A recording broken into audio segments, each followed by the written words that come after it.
Barchaga salom. Bugun sizlar bilan choker tikishni o'rganamiz. Matolarimizni avval eniga 10 sm, bo'yiga esa 100 sm qilib o'lchab olamiz.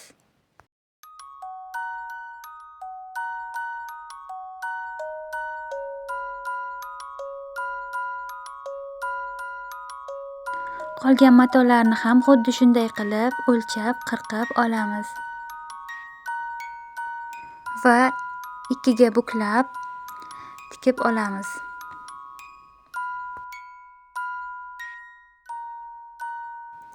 Endi esa ipidan tortib chiroyli chim holatiga keltiramiz.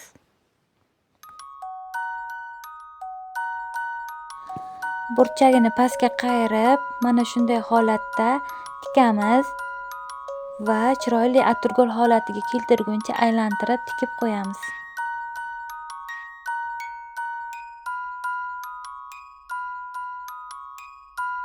Mana tikib ham bo'ldik. Endi orqasiga chiroyli o'zining rangiga mos iplarni qo'yib, orqasiga xuddi shunday matoni qo'yamiz va choklarni ko'rsatmagan holatda tikib olamiz.